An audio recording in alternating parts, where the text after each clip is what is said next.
No silêncio tenso da casa Costa, a traição se transformou em pura violência.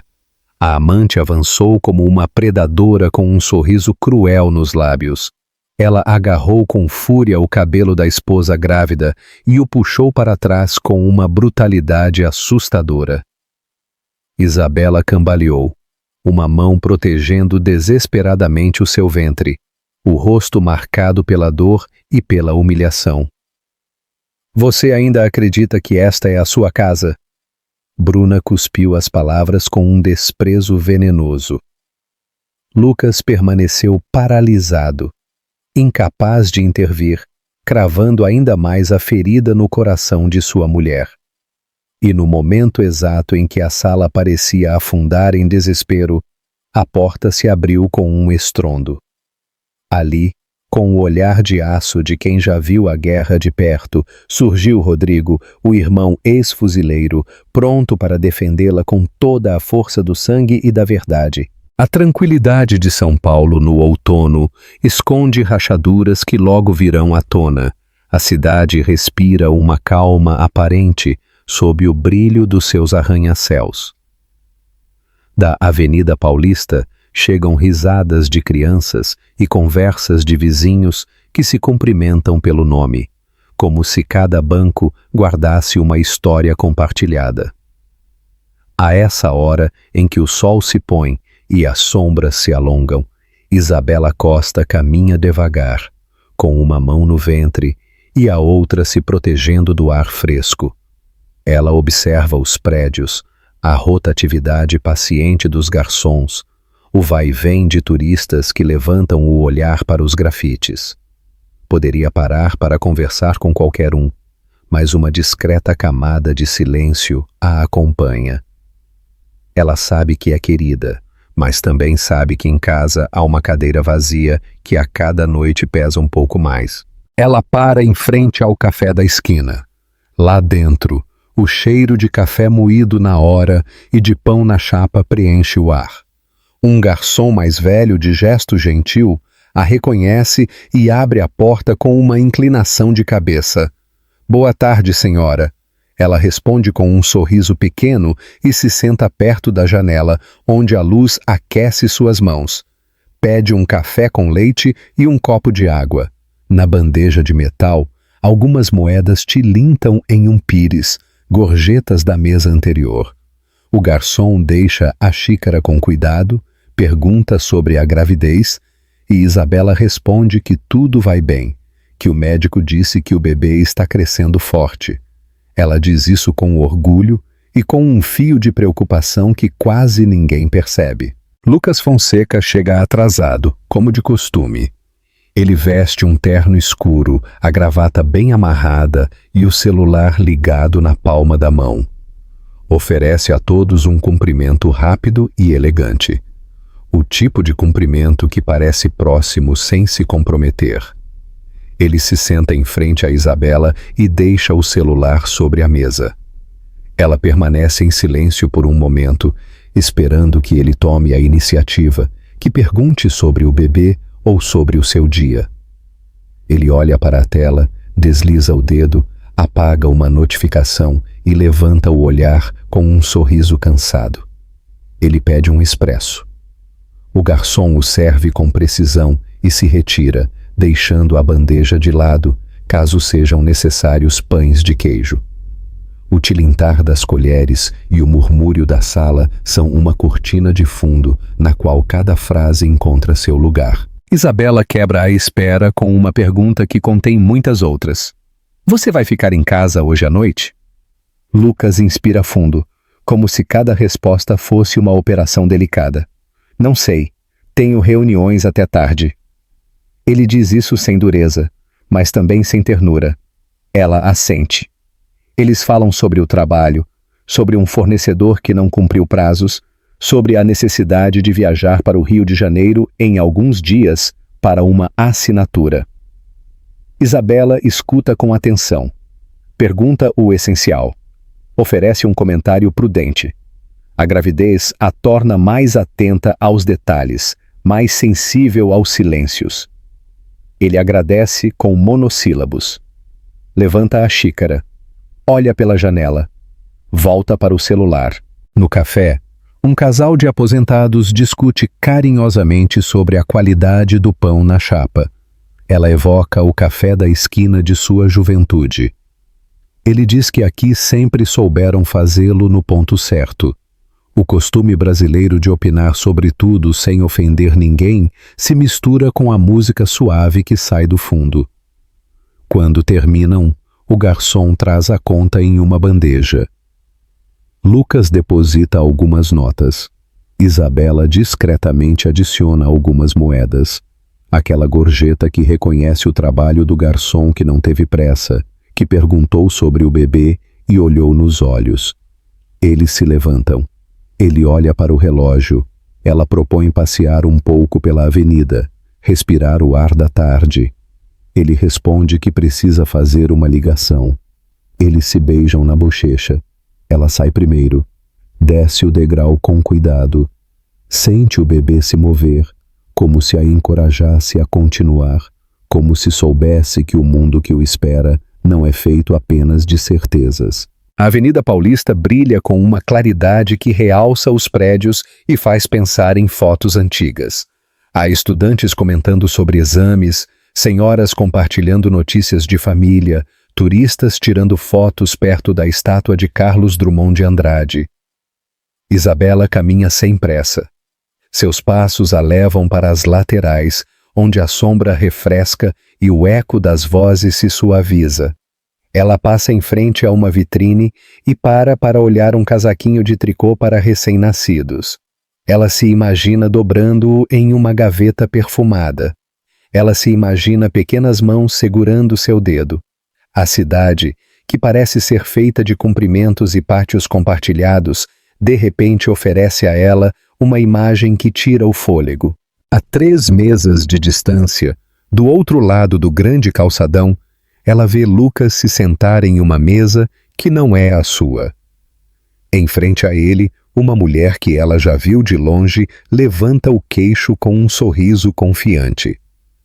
Bruna Siqueira, ela é jovem, segura de cada gesto, tem aquela maneira de escutar um homem que promete atenção até nos silêncios. Isabela não se aproxima, ela decide apenas olhar. Nem mais, nem menos. A prudência lhe diz para observar a linguagem dos corpos, como se fosse uma conversa à parte da gramática. Lucas inclina o tronco em direção a Bruna. Ela ri.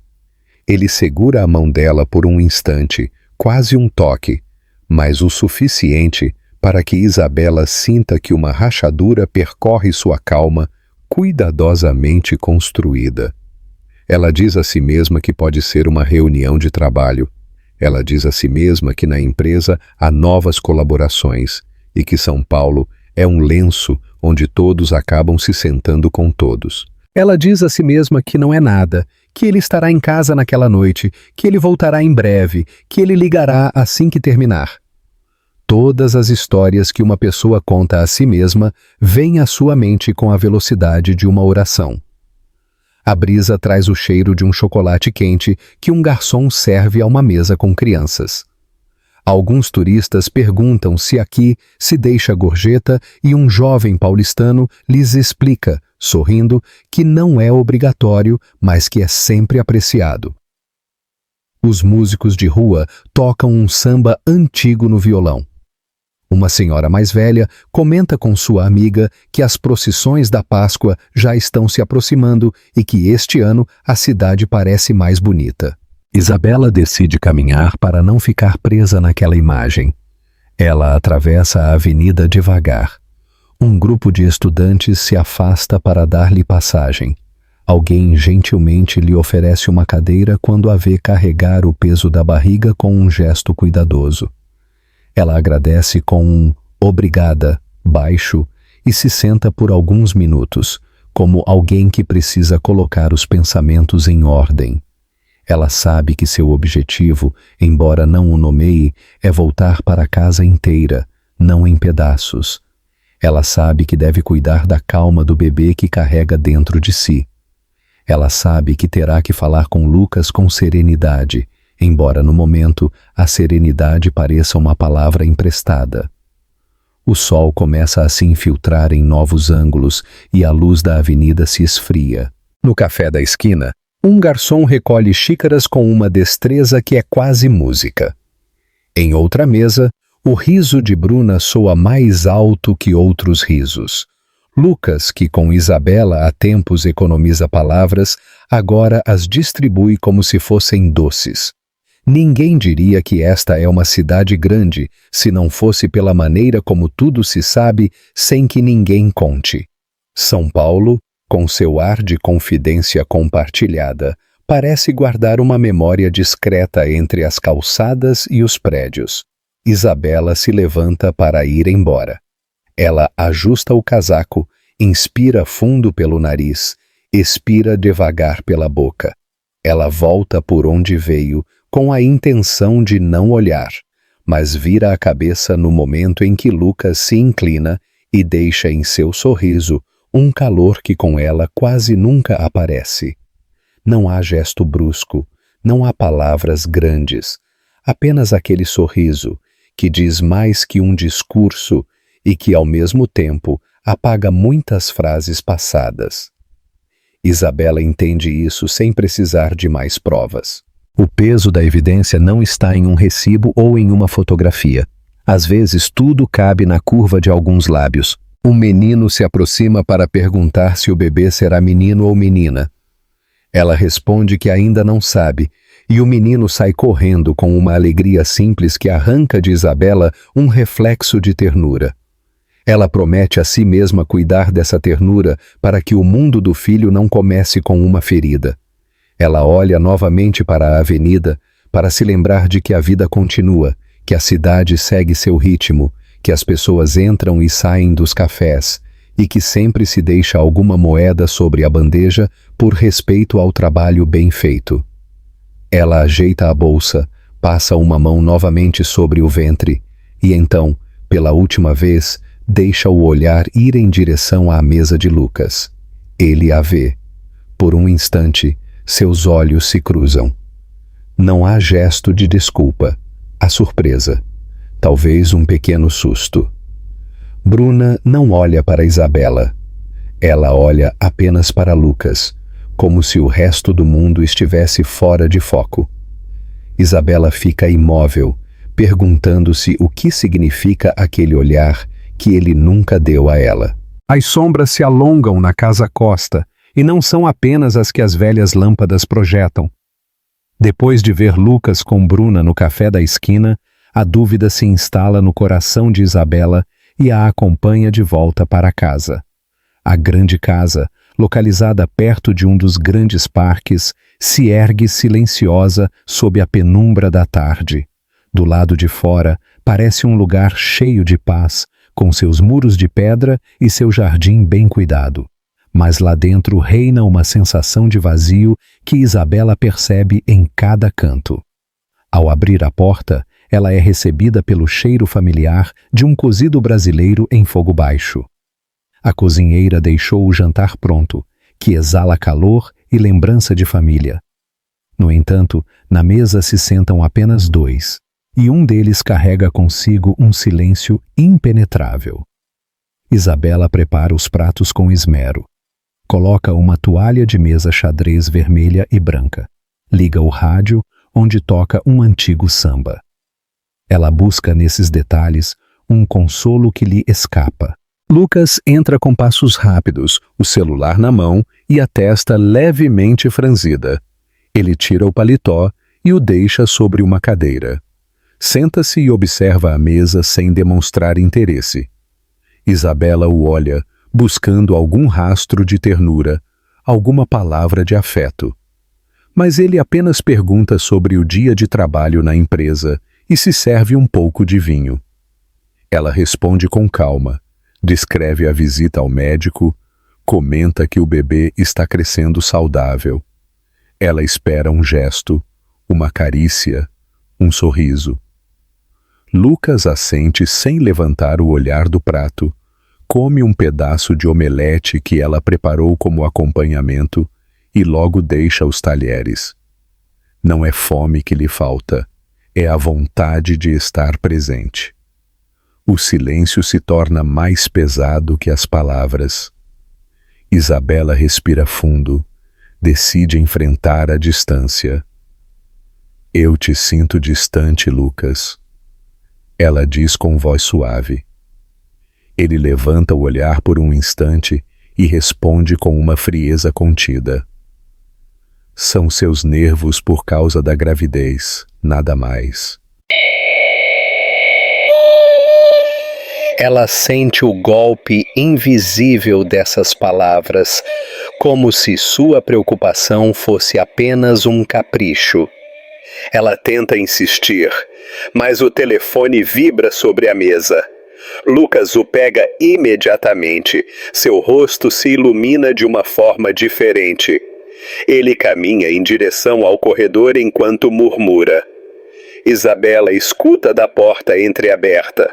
Ela reconhece aquela voz que antes havia ouvido no café. Lucas sorri, sussurra suavemente. Amanhã no café, como sempre. O coração de Isabela bate forte. O eco daquela frase a atinge mais do que qualquer grito. Ela volta para a mesa fingindo normalidade.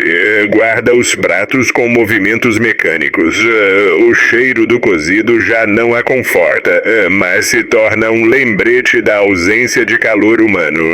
Lucas volta, guarda o telefone no bolso e pergunta distraidamente sobre a sobremesa. Isabela responde que não tem, que prefere descansar. Ele encolhe os ombros, pega o paletó e diz que precisa sair por um momento. O bater da porta ecoa por toda a casa, como se confirmasse o que ela já sabia. No rádio, uma voz anuncia as procissões da Páscoa. Fala de andores que percorrerão a Avenida Paulista, de velas e de cânticos de devoção. Isabela escuta com a mente longe, imaginando Lucas ao lado de Bruna, rindo, enquanto ela fica sozinha em uma sala cheia de sombras.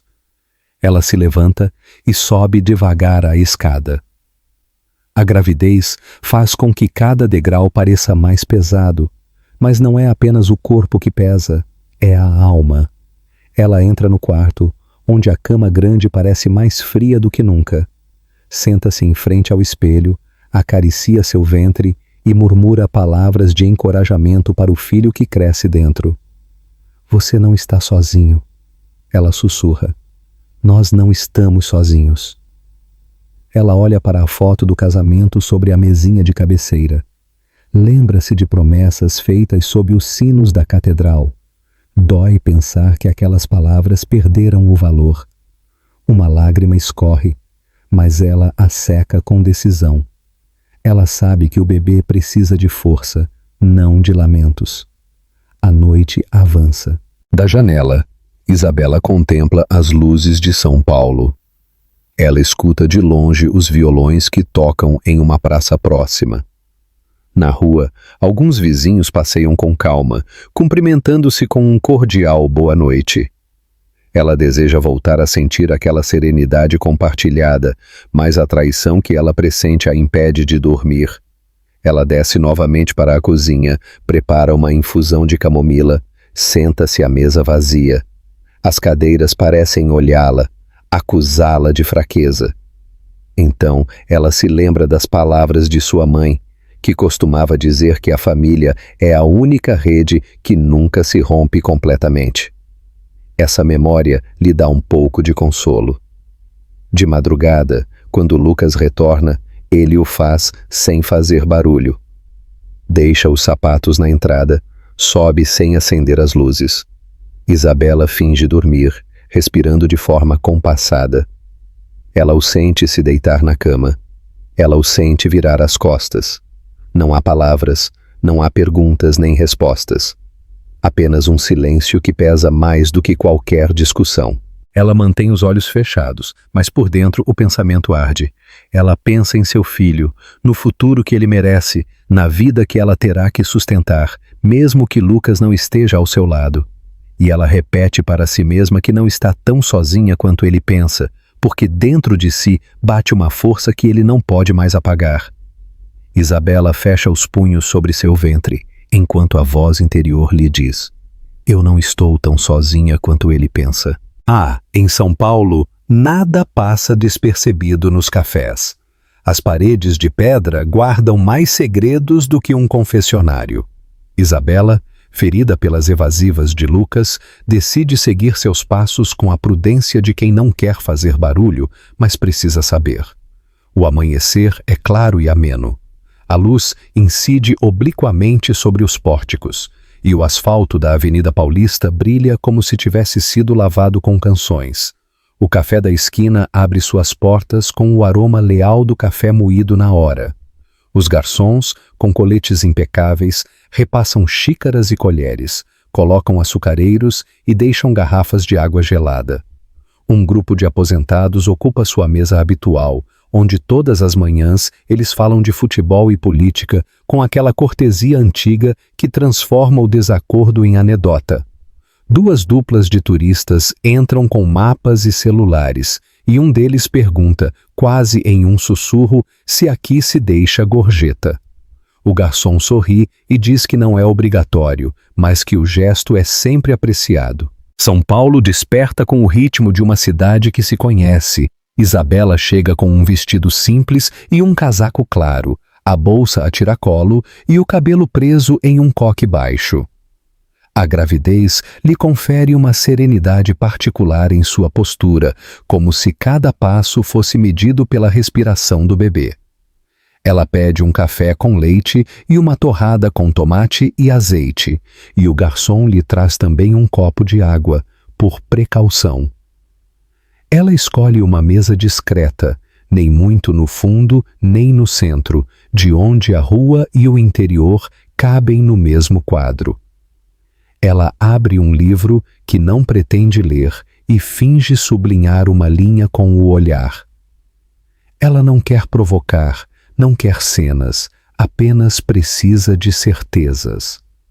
A colher repousa no pires, como um pequeno espelho. No balcão, a máquina de café ressoa com um estalido cheio de vida. Um menino faz careta tentando pegar a espuma do chocolate que sua avó assopra pacientemente. Lucas demora apenas o tempo necessário para se encaixar em sua própria imagem.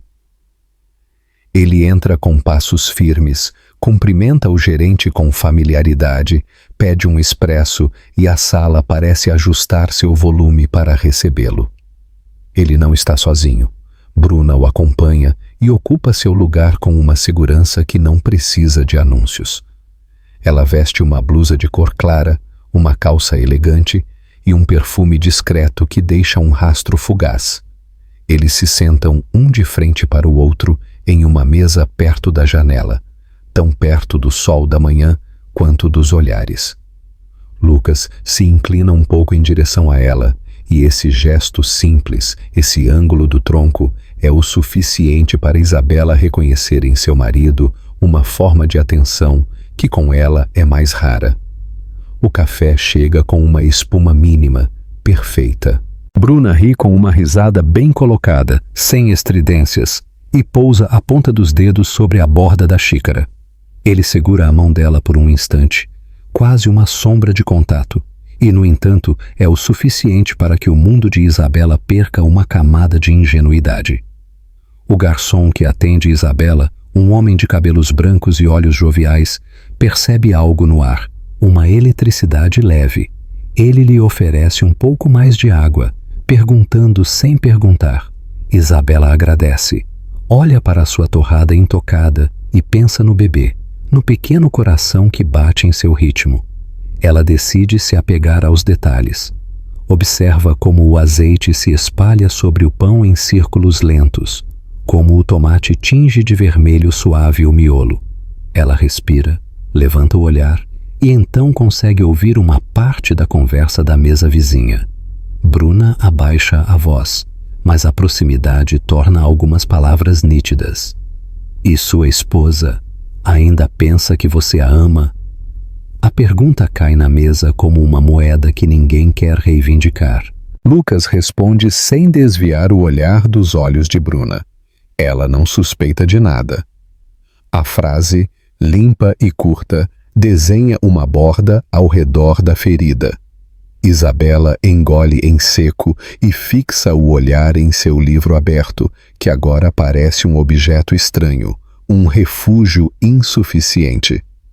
Na mesa dos aposentados, um deles conta a história de quando um famoso jogador de futebol veio a São Paulo.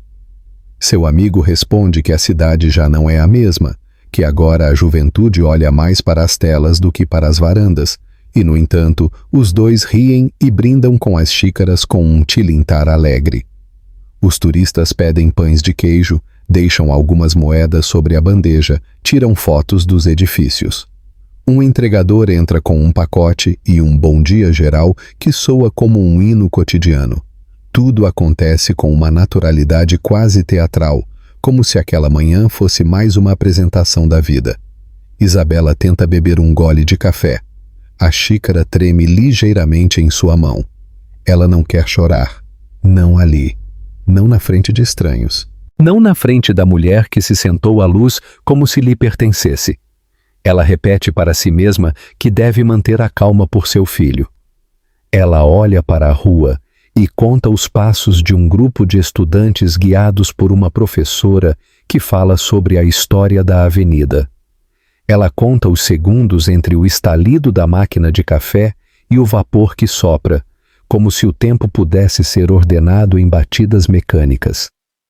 Mas a realidade não espera que o ânimo a alcance. Lucas diz alguma piada baixa e Bruna ri novamente. Ele, que com Isabela há tempos economiza palavras, agora as distribui como se fossem doces. Acende uma faísca de dor que não é nova, mas hoje é diferente. A colher que descansava no pires escorrega dos dedos de Isabela e cai no chão. O som é mais alto do que deveria. Aquele pequeno som metálico se abre caminho entre o murmúrio geral com uma clareza exagerada. Vários olhares se voltam para a mesa. Um garçom se aproxima imediatamente com outra colher, inclina a cabeça e pergunta se está tudo bem. Isabela responde que sim, que foi um descuido, e recolhe o brilho da vergonha como quem enfia um alfinete em um alfineteiro. Ela se sente exposta, não pelo som do metal no chão, mas pela certeza que já não pode mais se esconder em promessas. Bruna levanta o olhar e vê tudo. Observa Isabela com um sorriso breve, medido, um sorriso de triunfo silencioso que não precisa de palavras. Ela o mantém por apenas um segundo e volta para o rosto de Lucas, como se estivesse confirmando que o palco é dela.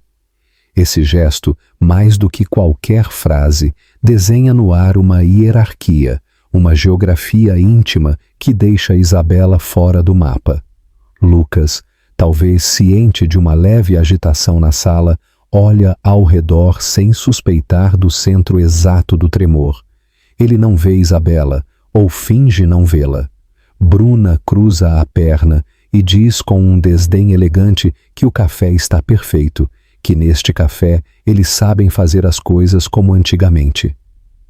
O ambiente retoma seu curso, mas para Isabela o tempo mudou de viscosidade. Ela deposita algumas moedas sobre o pires como gorjeta, um gesto automático que honra o trabalho do garçom que a atendeu com respeito. Ela fecha o livro sem ler, respira fundo, passa uma mão na bolsa, a outra no ventre. Ela se levanta com calma e sua cadeira roça o chão com um sussurro. Nada mais. A porta do café da esquina se abre com o mesmo tilintar de sempre, aquele que anuncia entradas e saídas sem julgar motivos. A Avenida Paulista a recebe com seu imenso calçadão de luz. O ar cheira a pão fresco e a jornais abertos. Os prédios projetam uma sombra suave na qual cabem todas as dúvidas e talvez todas as respostas. Isabela se levanta lentamente e sai do café, com lágrimas contidas. Isso não ficará assim. A traição nem sempre grita. Às vezes, ela é sentida no silêncio de um corredor escuro.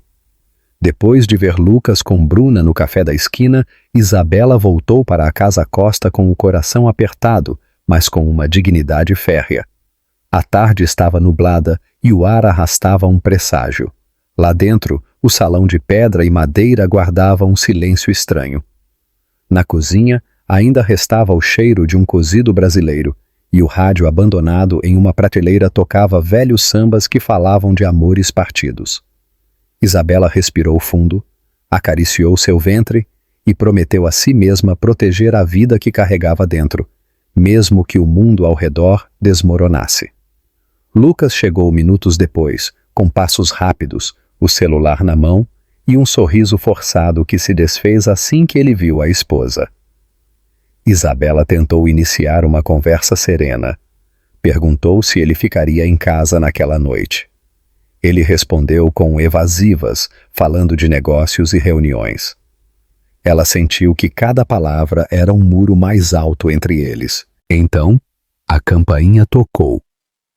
Lucas se adiantou com nervosismo em direção à entrada. Segundos depois, os saltos de Bruna ressoaram no chão, enquanto ela entrava na sala com uma pasta debaixo do braço e o queixo erguido. "Boa tarde", ela disse com voz clara e firme, como se aquela casa lhe pertencesse. Trouxe documentos importantes para Lucas revisar. Isabela se levantou devagar, apoiando uma mão na mesa para se sustentar. Seu ventre volumoso era uma presença silenciosa na sala. Ela olhou para Bruna com um brilho gelado nos olhos. "Que direito você tem de entrar aqui?" perguntou, sem elevar a voz, mas com uma firmeza que cortava o ar. Bruna sorriu friamente, deu um passo à frente e olhou de soslaio para Lucas antes de responder. "O mesmo direito que seu marido me dá." A sala se encheu de um silêncio pesado. O relógio do corredor marcou a hora com badaladas vazias. Lucas tentou intervir, pedindo calma, mas suas palavras não tinham força. Bruna deixou a pasta sobre a mesa e se inclinou em direção a Isabela. Naquele momento, o veneno da rivalidade encontrou sua saída. De repente, Bruna estendeu a mão, segurou o cabelo de Isabela com violência e o puxou para trás. O corpo de Isabela se curvou com um movimento brusco. Sua mão livre foi para o ventre em uma tentativa desesperada de proteger o bebê. A dor percorreu suas costas e um grito abafado escapou de sua garganta. "Você ainda acredita que esta é a sua casa?" Bruna sussurrou com desprezo, mantendo o puxão por mais alguns segundos antes de soltá-la bruscamente. Isabela caiu de joelhos ao lado da mesa, ofegando, com os olhos marejados pela dor física e pela humilhação. Ela se levantou lentamente, apoiando uma mão na borda da mesa e outra em seu ventre. Sua respiração era entrecortada, mas seus olhos brilhavam com raiva contida. Lucas, paralisado, não deu um passo para deter a agressão. Balbuciou o nome de Isabela, mas ficou mudo, preso entre a covardia e a cumplicidade. Essa ausência foi mais dolorosa do que o puxão de cabelo. Isabela olhou para ele com um rancor sereno, compreendendo que seu silêncio era a confirmação de uma traição ainda maior.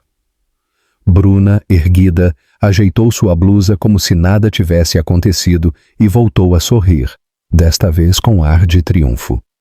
"Você está exagerando", ela disse com voz gélida. "Está sensível demais por causa da gravidez." Isabela apertou os lábios para conter as lágrimas. Sentiu o impulso de responder com um grito, mas escolheu outra arma, a dignidade. "O que acontece aqui não é sensibilidade, é deslealdade. E um dia tudo virá à tona", ela pronunciou, com uma calma que contrastava com a tempestade interior. A tensão podia ser cortada com uma faca. O cheiro do cozido se misturava com o incenso distante das ruas, onde a Páscoa já começava a ressoar com tambores. No interior da casa, Bruna pegou a pasta, dirigiu-se lentamente para a porta, sem pressa. Lucas a acompanhou com um gesto desajeitado, evitando o olhar de Isabela. O bater da porta ecoou pelos corredores escuros, deixando Isabela sozinha no meio da sala, com o cabelo bagunçado e o coração batendo como um tambor. Ela ficou em pé por um longo minuto, respirando, acariciando seu ventre, ouvindo o silêncio que pesava mais do que um grito. O bebê se moveu dentro dela, e esse sinal lhe devolveu um fio de esperança. Ela compreendeu que não podia enfrentar essa batalha sozinha. Ela levantou o olhar para o velho telefone fixo na prateleira, aquele aparelho quase esquecido que agora parecia uma ponte para a ajuda. Isabela tremeu, não de medo, mas pela decisão tomada. Eu não posso enfrentar isso sozinha. Alguém precisa saber. Quando o sangue chama, um irmão sempre sabe quando voltar. Após a agressão em sua própria casa, quando Bruna havia puxado seu cabelo com brutalidade e Lucas não fez nada para defendê-la, Isabela passou a noite em claro, abraçada ao seu ventre, ouvindo o eco do bater da porta que ainda ressoava nos corredores da casa Costa. Na penumbra, ela compreendeu que o silêncio não era mais uma opção. Com as primeiras luzes do dia, ela escreveu uma carta para seu pai com uma caligrafia firme. Ela não derramou lágrimas no papel. Apenas registrou o que havia acontecido. A presença de Bruna, a violência física sofrida, a passividade de Lucas. Ela colocou o envelope no console da entrada para que o mensageiro o entregasse no escritório de Dom João. Em seguida, ela pegou o telefone e enviou uma mensagem breve para Rodrigo. Ela não pediu compaixão, apenas apoio. Eu preciso de você aqui. Há coisas que preciso te contar. Ao apertar enviar, ela sentiu um leve alívio, como se o peso em seu peito tivesse se movido 1 centímetro. A rodoviária de São Paulo estava cheia de agitação ao anoitecer. O céu havia se tingido de um cinza metálico e as plataformas vibravam com a chegada do ônibus vindo do Rio de Janeiro. Isabela esperava com um casaco claro, as mãos unidas sobre o ventre e o coração acelerado. A megafonia anunciava com voz metálica a chegada do veículo. O barulho do motor preencheu a rodoviária e as portas se abriram, liberando uma corrente de viajantes, malas e abraços. Então ela o viu. Rodrigo emergiu entre a multidão com seu passo firme, a barba aparada e aquela energia serena que tanto a acalmava. Ele vestia uma jaqueta desgastada, uma calça simples e tinha um brilho de determinação no olhar. Isabela levantou a mão e, naquele gesto, todos os anos de distância se reencontraram. Ele sorriu, acelerou o passo e, ao chegar, a abraçou com força, colocando a mão em suas costas, reconhecendo em 1 segundo o peso da gravidez. O abraço durou apenas o suficiente para curar uma ferida imediata. Quando se separaram, Isabela pronunciou o nome dele como um suspiro e Rodrigo respondeu com um "Já estou aqui", que foi um bálsamo e uma promessa. Eles caminharam em direção à saída, falando de coisas pequenas, para disfarçar o que ambos sabiam ser grande. Uma senhora que passava lhes desejou sorte com o bebê, e Rodrigo agradeceu com a naturalidade de quem conhece a linguagem cordial da rua. Lá fora, a tarde ia se tingindo de azul escuro, e Isabela sugeriu entrarem em uma lanchonete próxima. Eu prefiro te contar tudo em uma mesa, com calma, ela disse. Rodrigo assentiu, acostumado a obedecer à necessidade profunda que se disfarça de pedido leve. A lanchonete estava cheia de viajantes, e o cheiro de pastel e de café coado preenchia o ar. Os garçons se moviam com eficiência, servindo copos de guaraná e colocando pratos de petiscos sobre o balcão.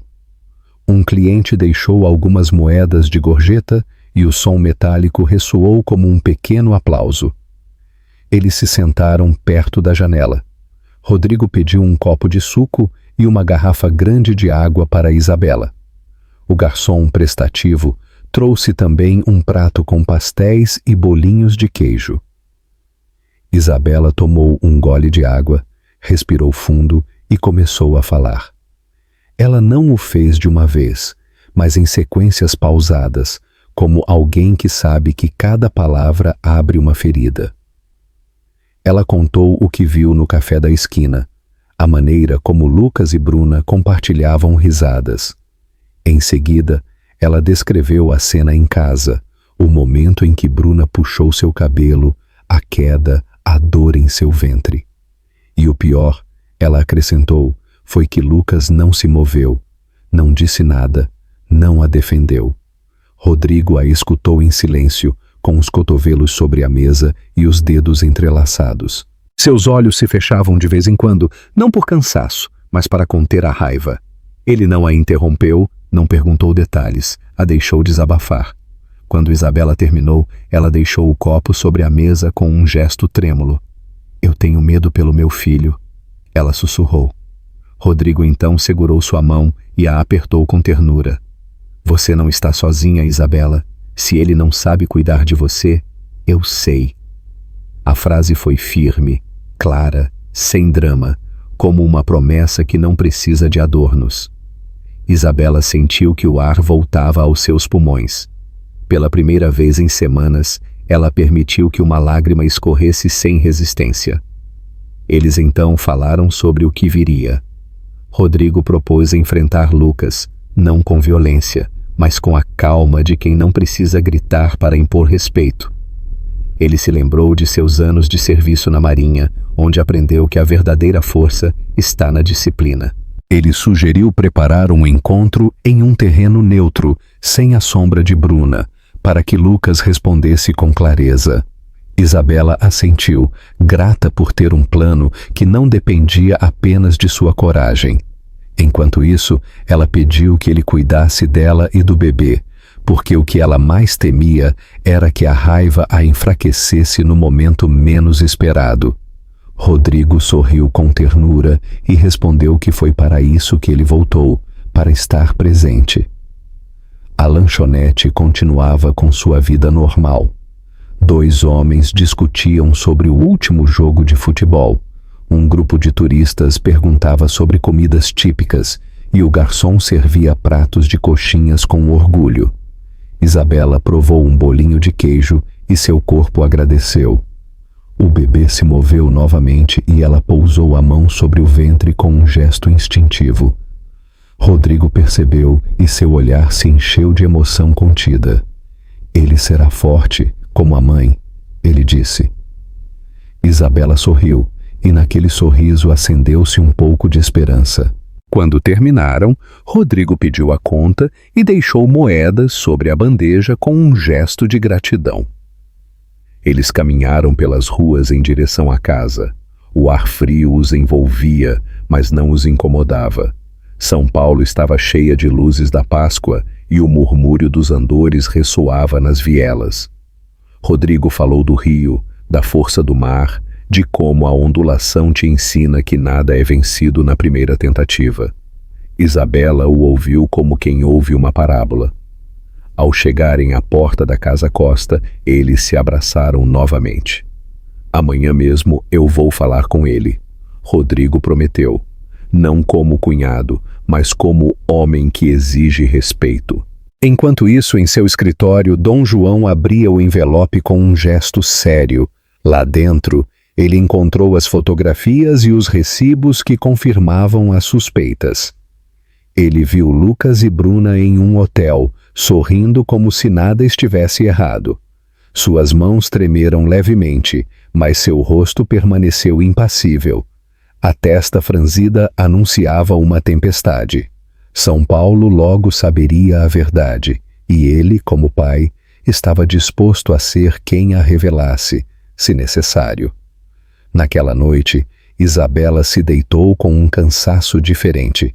Não era o esgotamento da solidão, mas a fadiga que precede o alívio. Rodrigo dormia no quarto de hóspedes, e o simples fato de ouvi-lo respirar na mesma casa lhe deu paz. Pela primeira vez em muito tempo, ela se permitiu fechar os olhos com a certeza de que não estava mais sozinha.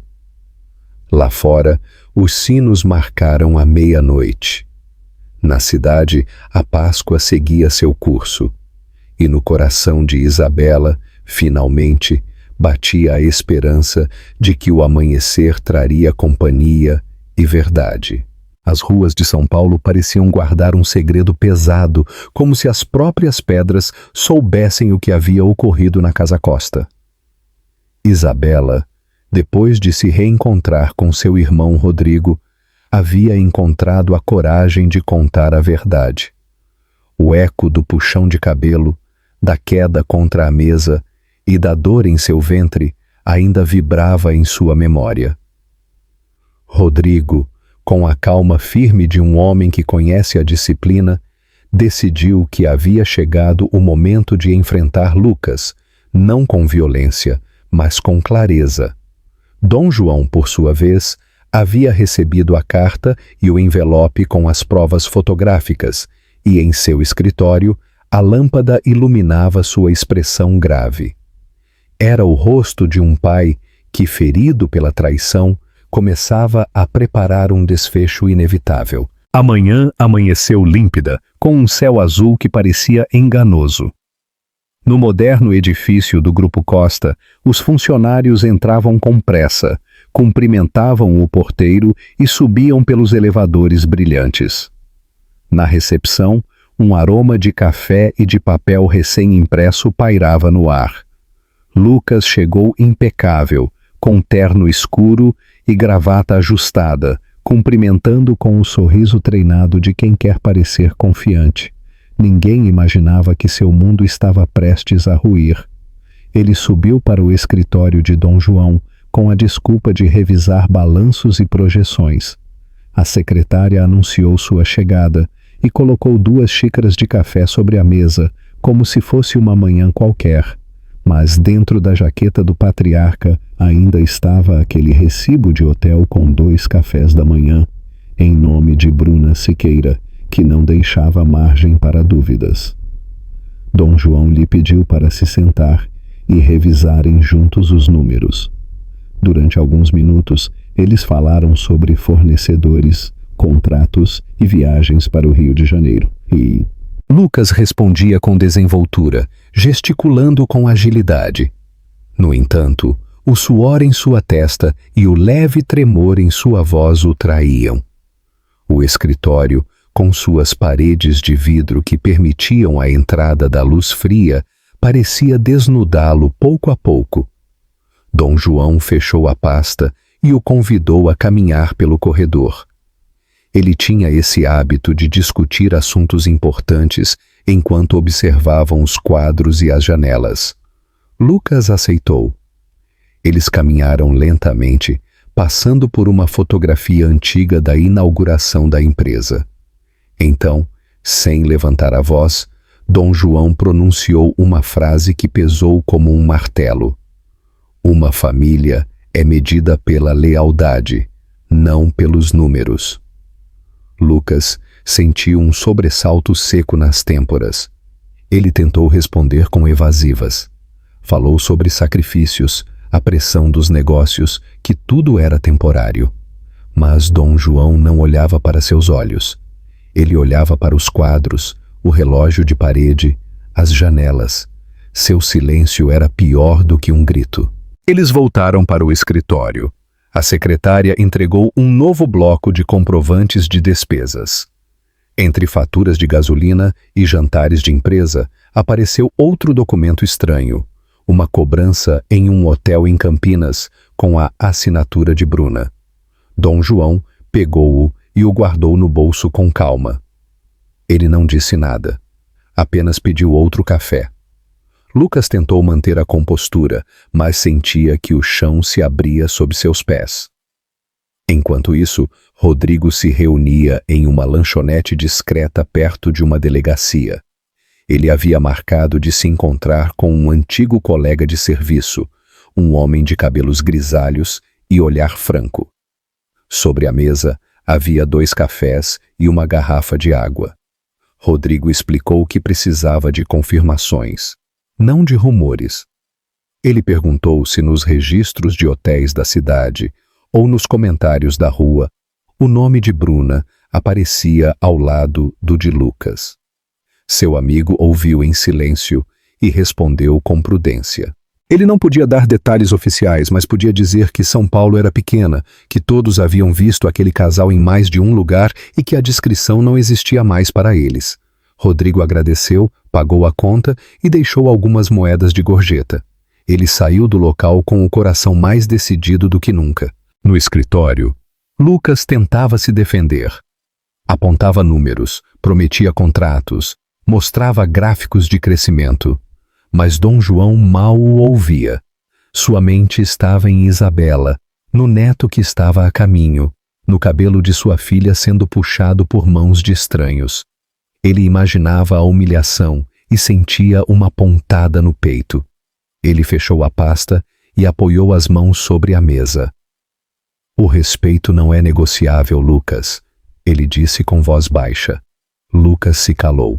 A tensão preenchia a sala como uma fumaça invisível. Ao meio-dia, Rodrigo ligou para Isabela da Avenida Paulista. Ele disse a ela que tudo estava se movendo, que seu pai tinha provas e que ele mesmo havia confirmado os rumores. Ele pediu a ela paciência, para que não se adiantasse, que em breve chegaria o momento em que a verdade seria ouvida em voz alta. Isabela agradeceu com a voz embargada. Ela sentia medo, mas também uma nova calma, como se a tempestade estivesse começando a se acalmar. À tarde, Dom João voltou para seu escritório particular. Ele tirou o recibo do hotel e as fotografias, estendeu-os sobre a mesa e os observou em silêncio. Ele não os olhava com curiosidade, mas com uma seriedade serena. Ele sabia que a Avenida Paulista, cheia de procissões da Páscoa, seria o lugar ideal para expor o que havia acontecido. São Paulo respeitava a solenidade e, naquele cenário, a verdade ressoaria mais do que em qualquer tribunal. Ele guardou os papéis em um envelope, fechou-o com cuidado e o colocou na gaveta mais próxima. Lucas saiu do prédio naquela tarde com o rosto cansado. Ele cumprimentou 2 funcionários, brincou com um terceiro, mas ninguém imaginava o terremoto que o cercava. Ele caminhou pela rua olhando para os prédios, tentando se convencer de que ainda tinha tempo para consertar tudo, mas no fundo, seu próprio silêncio o estava condenando. Dom João, de sua janela, o observou se afastar. Ele pensou em sua filha, em seu neto, na vergonha que havia caído sobre a família. Ele não sentia ódio, mas uma responsabilidade firme. Ele sabia que a dor de Isabela só seria curada com a verdade dita à luz do dia. São Paulo inteira seria testemunha. E enquanto Lucas sorria falsamente em reuniões, o patriarca pensava com calma. Na Avenida Paulista, todos saberão a verdade. As procissões da Páscoa avançavam com a solenidade dos séculos. E no coração de Isabela, cada batida de tambor era um lembrete de que a verdade estava mais perto de vir à tona.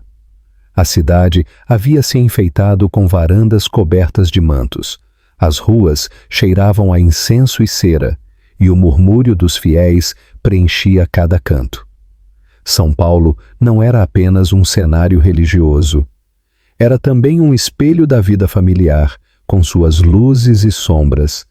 Isabela caminhava devagar, com a mão sobre seu ventre, acompanhada por Rodrigo, que não se separava dela por um instante.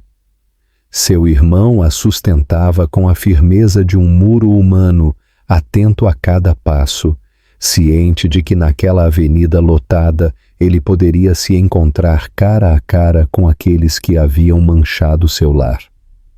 A Avenida Paulista transbordava de gente. Os bancos estavam ocupados desde as primeiras horas, os turistas gravavam com celulares e os vizinhos se acomodavam em um silêncio expectante.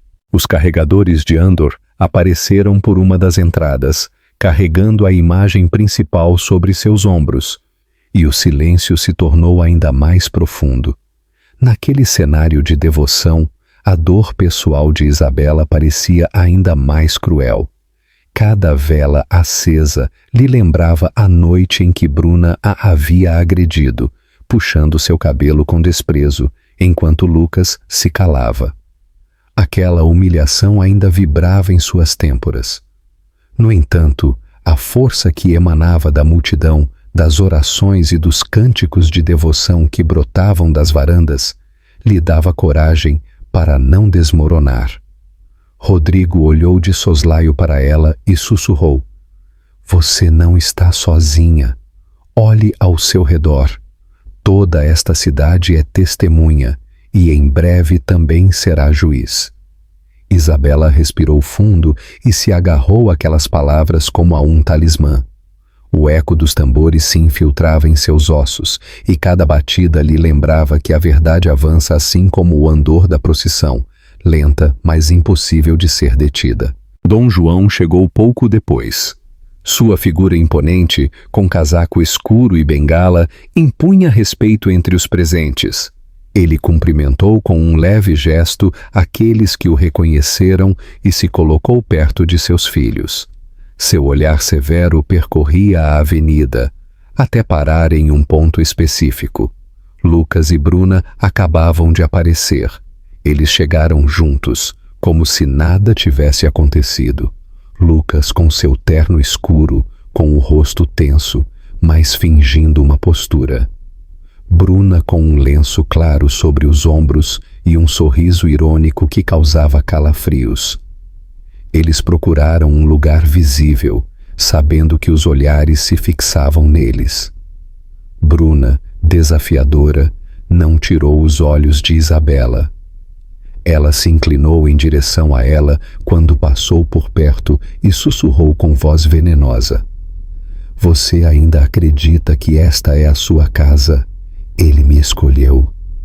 Isabela a olhou com calma e respondeu em um murmúrio firme: "Veremos quem fica no final." Aquela breve réplica ressoou mais alto na mente daqueles que estavam por perto do que o próprio som do tambor. Os murmúrios logo surgiram. Um vizinho sussurrou para sua esposa que havia visto Lucas em um hotel com outra mulher. Outro comentou que a traição já era um segredo aberto. A avenida que havia vindo para rezar começava a se transformar em um tribunal silencioso. Os rostos da multidão, iluminados por velas, refletiam indignação e compaixão. Lucas notou os olhares que o atravessavam. Ele engoliu em seco e fingiu apertar o botão do paletó para disfarçar o tremor de suas mãos. Bruna, por outro lado, parecia se divertir com o murmúrio, como se cada comentário fosse alimento para seu orgulho. Isabela, com o rosto sereno, levantou-se de seu banco. O bebê se moveu em seu ventre, e aquele gesto lhe lembrou que a luta não era apenas por ela, mas pela vida que estava para nascer. Ela se ajoelhou no chão, um gesto humilde, mas carregado de força. Ela rezou em silêncio, pedindo clareza e força. Quando se levantou, seu olhar estava decidido. A dignidade era seu escudo, e ela não temia mais o desprezo nem a dor. Rodrigo se colocou ao seu lado como um guardião, e Dom João apertou a bengala contra o chão como um sinal de apoio. O andor principal parou em frente à Catedral da Sé, e a avenida ficou envolta em um silêncio expectante. Os carregadores descansavam, os músicos se calavam e apenas se ouvia o crepitar das velas. Foi então que Dom João se inclinou em direção à sua filha e disse em voz baixa, mas firme: "O momento se aproxima.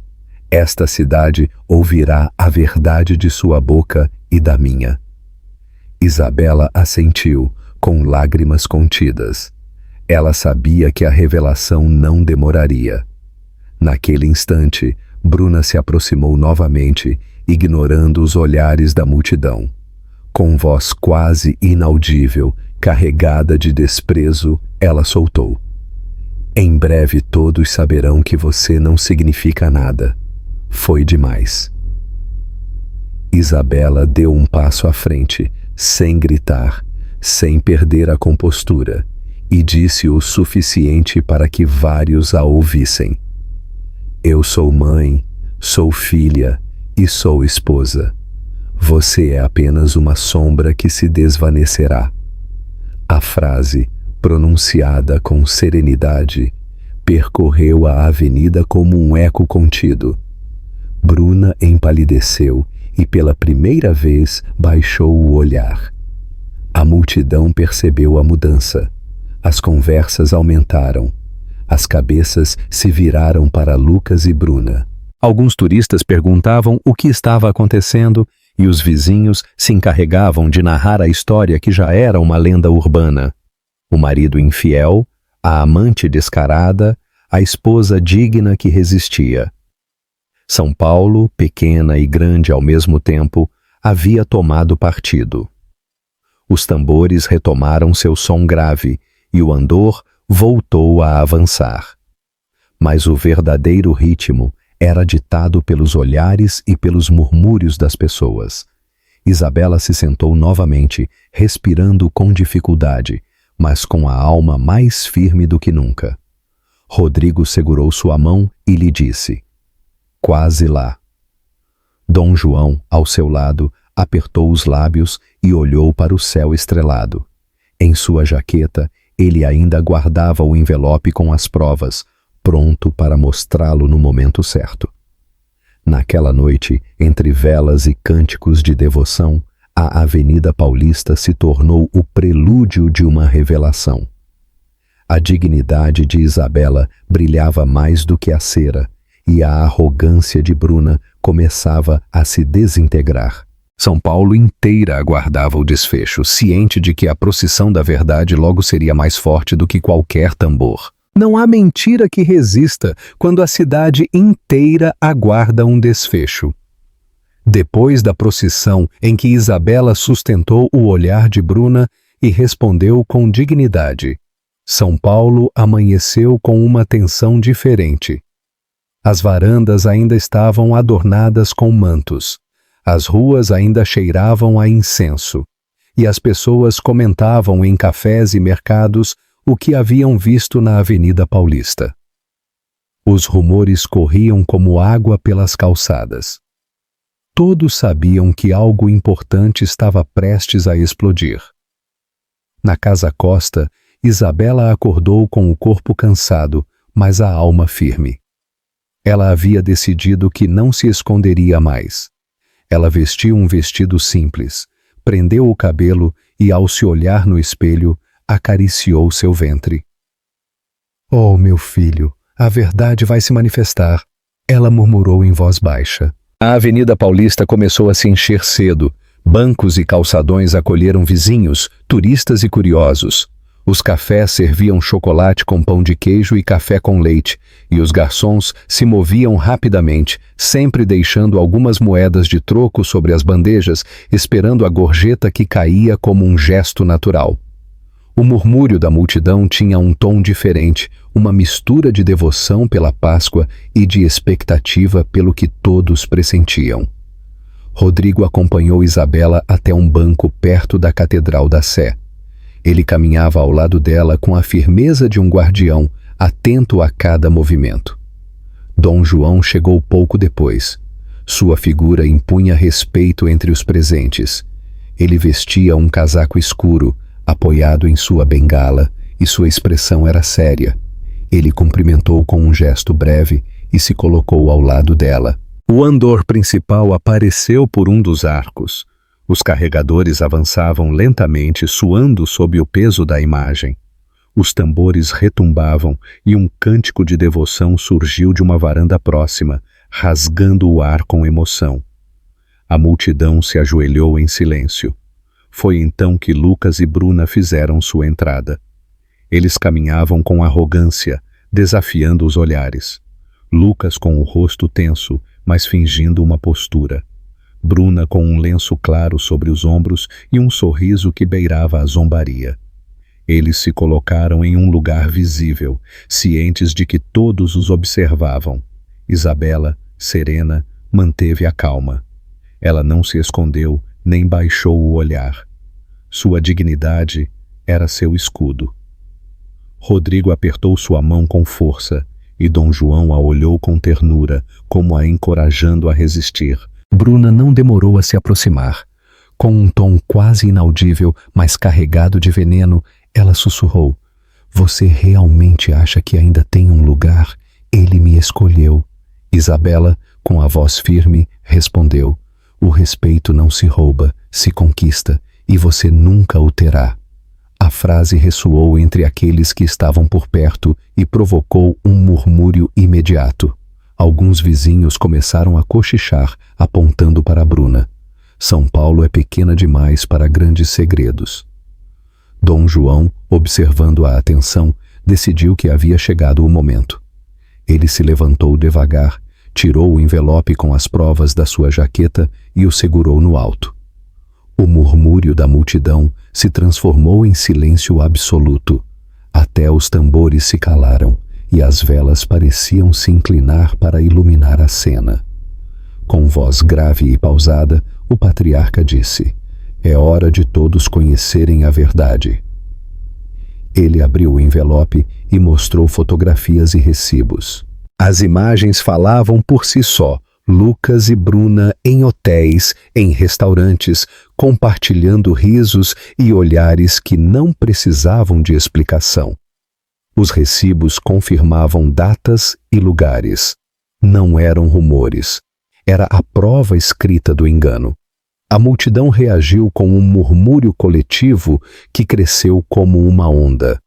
Alguns expressaram indignação, outros compaixão por Isabela. Lucas tentou dar um passo à frente. Seu rosto estava desfigurado. "Não é o que parece," ele conseguiu dizer com voz fraca, mas as provas nas mãos de Dom João eram incontestáveis. Bruna empalideceu. Seu sorriso desapareceu e ela baixou o olhar pela primeira vez em público. Isabela, com lágrimas contidas, acariciou seu ventre e se manteve em pé, olhando fixamente para seu marido. A avenida inteira se tornou testemunha de sua dignidade. Os carregadores de andor que levavam o andor pararam completamente. O silêncio era tão denso que até os turistas pararam de usar suas câmeras.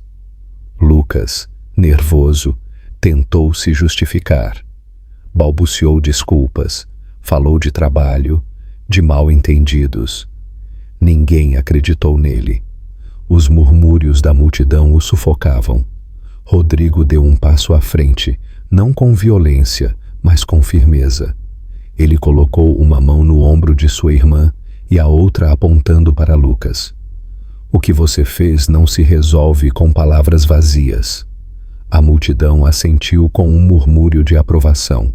Dom João, com a voz ainda mais solene, acrescentou: "Esta família se sustenta no respeito, e você o quebrou. São Paulo merece saber quem você realmente é." Lucas baixou a cabeça, incapaz de sustentar o olhar de seu sogro. Bruna deu um passo para trás, se afastando dele, como se buscasse escapar da vergonha. A multidão reagiu com um aplauso contido, dirigido a Isabela, que permanecia em pé serena, com a força de uma mulher que decidiu não se calar mais. A procissão recomeçou lentamente, mas o clima na avenida já não era o mesmo. A solenidade religiosa havia se misturado com a verdade familiar.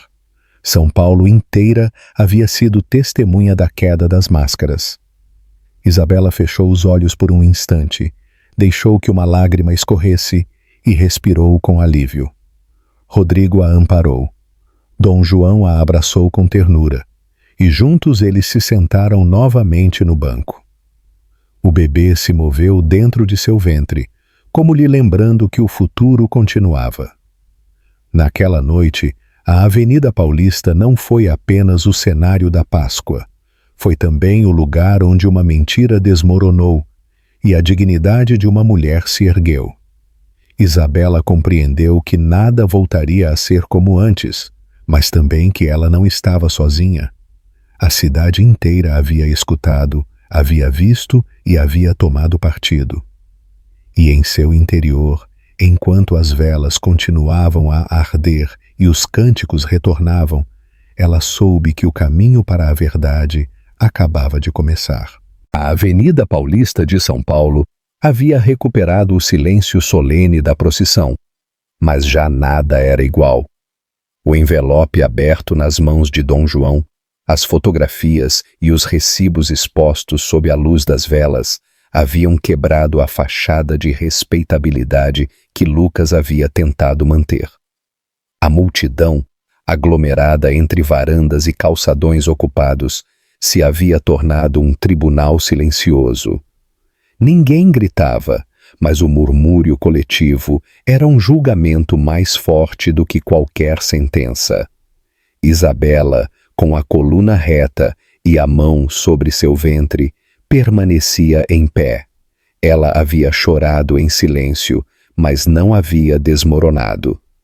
Rodrigo se mantinha ao seu lado, atento, e Dom João observava com a seriedade de um patriarca que fez o que era necessário. Lucas, superado pela evidência, caiu de joelhos no meio da avenida. As pedras frias tocaram seus joelhos e sua voz tremeu. Isabela, me perdoe, eu cometi um erro. Ele disse isso tão baixo que muitos não ouviram. Outros sim, e responderam com gestos de desaprovação. Uma senhora mais velha comentou em voz alta que os erros não se justificam quando destroem lares. Bruna, por outro lado, deu um passo para trás. Seus olhos, antes arrogantes, agora procuravam uma saída. O sorriso de superioridade havia desaparecido. Com o rosto pálido, ela olhou ao seu redor, percebendo como os olhares a atravessavam como facas invisíveis. Ninguém a apoiava. São Paulo havia tomado partido, e não era o dela. Isabela sentiu que suas pernas fraquejavam. Por um instante, a dor da lembrança daquele puxão de cabelo e da humilhação voltou a arder. Ela cambaleou, e Rodrigo a segurou rapidamente, abraçando-a com força. O público comovido conteve um suspiro. Isabela se levantou devagar, acariciou seu ventre e olhou fixamente para Lucas. Em seus olhos, lia-se um adeus silencioso. Todo o amor, toda a paciência e toda a fé que ela havia depositado nele desmoronavam naquele instante. Ela não precisava gritar. Bastava a firmeza de seu olhar. Lucas, desesperado, tentou se aproximar mais. Eu te imploro, me dê outra chance. Eu farei o que for preciso. Sua voz ressoava quebrada, como se os próprios prédios não quisessem devolver o eco. A multidão reagiu com indignação contida. Alguns murmuravam que já era tarde. Outros baixavam o olhar por respeito a Isabela. Bruna aproveitou a confusão. Ela se afastou discretamente, virou-se e atravessou a multidão com passos rápidos. Seus saltos ressoaram contra o asfalto como um ritmo de derrota. Ninguém tentou detê-la. São Paulo a deixou ir com o mesmo silêncio com que a havia condenado. Isabela respirou fundo e, com voz clara, respondeu: Um erro não destrói um lar. Sua ambição, sim. A frase caiu como uma pedra sobre o silêncio. A multidão reagiu com um murmúrio de aprovação. Lucas baixou a cabeça, incapaz de sustentar o olhar de sua esposa. Suas mãos tremiam sobre os joelhos. Rodrigo avançou um passo, interpondo-se entre ele e Isabela, e pronunciou com calma: seu arrependimento chega tarde, ela não está mais sozinha. Dom João, com o envelope ainda na mão, sentou-se lentamente. Sua expressão era séria, mas em seus olhos havia um brilho de alívio. Ele havia cumprido seu dever como pai e avô. A procissão, detida pelo drama, permanecia imóvel. Os carregadores esperavam em silêncio, as velas piscavam e até os tambores se calavam. O padre, de um canto, observava sem intervir, ciente de que o que estava acontecendo não poderia ser interrompido por protocolo. São Paulo havia se tornado testemunha de um julgamento moral e público. Lucas, ainda de joelhos, levantou o olhar para Isabela, mas ela não respondeu. Seu silêncio foi a condenação definitiva. Uma vizinha idosa, que segurava uma vela, se aproximou de Isabela. Com mãos trêmulas, ela lhe entregou a luz. Para você e para seu filho, ela disse com ternura. Isabela a recebeu e a levantou suavemente. O gesto comoveu a multidão. O murmúrio se transformou em um aplauso breve, contido, mas cheio de respeito. Era uma homenagem à sua dignidade. Lucas, por outro lado, desmoronou ainda mais. O aplauso não era para ele. Sua humilhação era completa. A música recomeçou aos poucos. Os tambores voltaram a soar. O andor voltou a avançar e a procissão recuperou seu curso solene. São Paulo, no entanto, já não era a mesma. A verdade havia sido revelada. O rumor havia se tornado uma certeza pública. Isabela voltou a se sentar com a ajuda de Rodrigo e de Dom João. Suas lágrimas escorriam livremente, mas não eram de derrota, e sim de libertação. Pela primeira vez em muito tempo, ela respirava sem medo. O bebê dentro de seu ventre se moveu, como se respondesse à força de sua mãe. Lucas se levantou lentamente, cambaleando, com o rosto afundado na vergonha. Ele se afastou para um canto da avenida. Tentando evitar os olhares, ninguém o deteve, ninguém o consolou. Era o preço de sua ambição e de seu silêncio. Bruna já havia desaparecido entre a multidão. Ele ficou sozinho, reduzido a um homem derrotado. Isabela acariciou seu ventre e se virou para Rodrigo. Eu não preciso das palavras dele. Ela disse com voz serena. Eu tenho meu sangue. Eu tenho meu filho. Rodrigo a abraçou e Dom João segurou sua mão. A multidão voltou a aplaudir, mais forte desta vez, como se a cidade inteira a estivesse protegendo. A Avenida Paulista, iluminada por milhares de velas, ficou gravada na memória de todos os presentes, como o lugar onde a verdade se ergueu mais alta do que qualquer imagem processional. São Paulo, testemunha silenciosa, se tornou naquela noite a guardiã de uma mulher que escolheu a dignidade. E Isabela, de pé entre sua família, entendeu que, embora o passado doesse, o futuro ainda estava por ser escrito. As campanas da Catedral da Sé anunciavam um amanhecer diferente, como se, depois de tantas noites de procissões e verdades reveladas, a cidade tivesse recuperado um ritmo sereno. A Avenida Paulista ainda era tema de conversa em cafés e mercados. Todos falavam do que havia acontecido, da queda de Lucas de joelhos, da saída humilhada de Bruna e, acima de tudo, da dignidade serena com que Isabela havia suportado a dor e revelado sua verdade diante de milhares de olhos. No entanto, a vida não para. E enquanto os prédios guardavam o eco da vergonha pública, na Casa Costa se preparava um novo dia, marcado pela esperança. Isabela se levantou cedo, com o bebê nos braços. Ela o embalou na cadeira de balanço perto da janela, enquanto os primeiros raios de sol atravessavam as cortinas. O pequeno respirava com calma, e cada suspiro era um lembrete de que o futuro já não era medido em enganos, mas em vida. Ela vestia um vestido claro e simples. Suas mãos já não tremiam como semanas atrás, quando o medo a dominava. Agora, a serenidade havia ocupado o lugar da dor. Ela se olhou no espelho e sorriu levemente. Naquele sorriso, refletia-se a força de quem havia sobrevivido à tempestade. A Catedral da Sé se preparava para o batismo do bebê. Os bancos se encheram de vizinhos, amigos e curiosos. Os vitrais deixavam a luz colorida entrar, pintando o chão em tons de vermelho e azul. O incenso flutuava no ar, mas não com o peso solene da Páscoa, e sim com a leveza de uma celebração familiar. Rodrigo, vestido com uma jaqueta escura, esperava perto do altar com uma expressão orgulhosa. Dom João chegou pouco depois, caminhando com a bengala, mas com passos firmes. Seu rosto se suavizou ao ver o neto. Ele cumprimentou com um gesto emocionado sua filha e acariciou sua bochecha com ternura.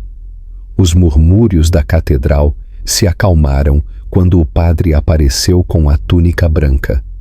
A cerimônia começou com palavras sobre a fé, a família e a necessidade de construir com verdade. Isabela ouvia com atenção, segurando o bebê nos braços. A água benta caiu sobre sua testa e o choro breve do pequeno se misturou com o sorriso dos presentes. Rodrigo colocou a mão no ombro de sua irmã e Dom João inclinou a cabeça com lágrimas contidas. Era o início de uma nova fase marcada não pela traição, mas pela força da união familiar. Lucas também estava lá, sentado em um banco lateral, afastado, com terno escuro e semblante abatido. Ele havia pedido para comparecer sem destaque, apenas para ver seu filho. Ninguém lhe dirigiu palavras de censura naquele momento, mas ele também não recebeu gestos de proximidade. Ele era um espectador silencioso, ciente de que seu lugar havia mudado para sempre. Seus olhos avermelhados seguiam cada movimento de Isabela e do bebê, e neles lia-se um arrependimento tardio. A multidão o reconhecia, o julgava em silêncio, mas também percebia que sua derrota já era castigo suficiente. Ao terminar a cerimônia, Isabela ergueu o bebê em direção à luz dos vitrais. A catedral inteira se iluminou naquele instante, como se a nova vida tivesse encontrado seu lugar. Os presentes aplaudiram suavemente, com respeito, e os sinos da torre tocaram com alegria. A família saiu para o átrio, e a praça em frente à catedral estava cheia de amigos e vizinhos que esperavam para cumprimentá-los. São Paulo, que dias atrás havia sido palco de humilhação, agora era testemunha de esperança. Mais tarde, em um restaurante tradicional perto da avenida, a família e os convidados compartilharam uma refeição simples, mas cheia de calor. Sobre a mesa havia um bom churrasco, pão de alho, salada de maionese e um saboroso vinho do sul do Brasil. Os garçons se moviam com diligência, servindo pratos e sorrindo diante dos cumprimentos. Rodrigo contou histórias do Rio que arrancaram risadas. Dom João ergueu sua taça e brindou com a voz trêmula. Hoje celebramos não apenas a vida deste bebê, mas também a força de uma família que soube resistir. Os presentes aplaudiram com emoção. Lucas se levantou em silêncio e se aproximou de Isabela. Suas palavras foram curtas. Eu sinto muito, de verdade. Ela o ouviu sem ódio nem intenção de reconciliação. Ela respondeu com serenidade. Seja um bom pai. É a única coisa que importa agora. Lucas baixou o olhar e voltou para seu assento, compreendendo que não haveria volta. A distância que os separava era definitiva, mas naquele limite claro abria-se uma nova possibilidade, a da responsabilidade. A refeição terminou com sobremesas doces, como pudim e doces de leite que fizeram as crianças sorrirem. Lá fora, o sol banhava a pedra dourada da Catedral da Sé. Isabela saiu com seu filho nos braços, acompanhada por Rodrigo e Dom João. Ela olhou para as torres da catedral iluminadas pelo céu azul e pensou que cada badalada era um lembrete de que o tempo segue, de que mesmo depois da traição, a vida encontra caminhos para renascer. São Paulo a havia visto cair, mas também a havia visto se levantar com dignidade. Naquele instante, enquanto o bebê dormia tranquilamente em seu peito, Isabela compreendeu que a verdadeira justiça não havia chegado em forma de punição, mas de escolha. O passado doía, sim, mas a família unida havia tecido um novo presente.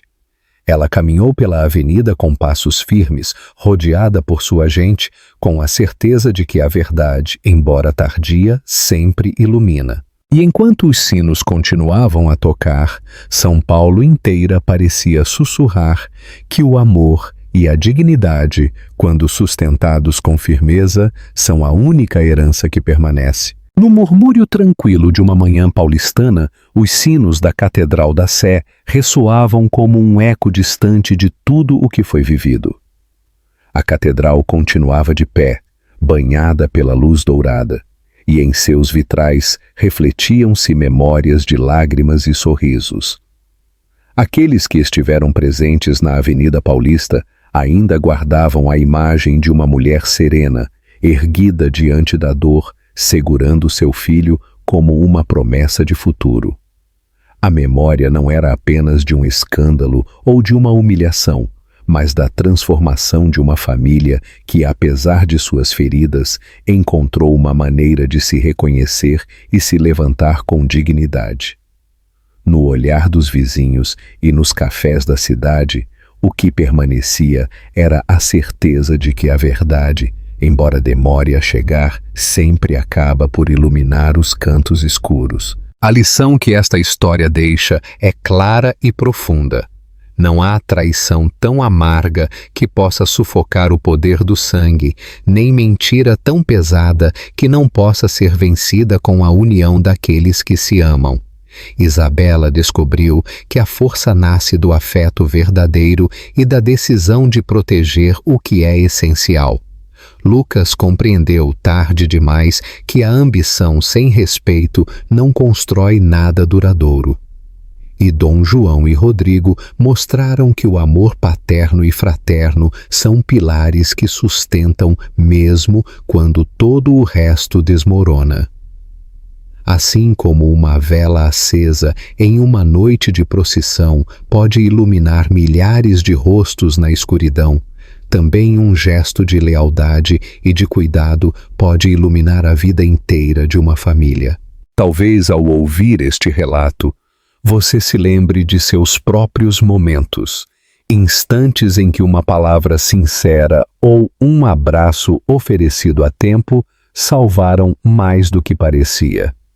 A vida nos ensina que nunca é tarde para estender a mão, para perdoar ou para recomeçar.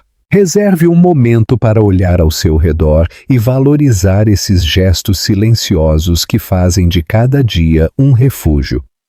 E se esta história tocou seu coração, compartilhe-a com quem você mais ama, porque em cada relato de redenção e família pode se esconder a faísca que outra pessoa precisa.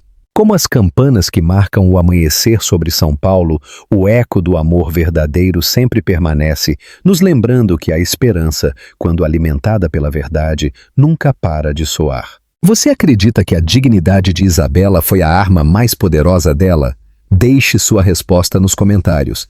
Se você se emocionou com essa história, não se esqueça de curtir o vídeo e se inscrever no canal para não perder as próximas reviravoltas incríveis.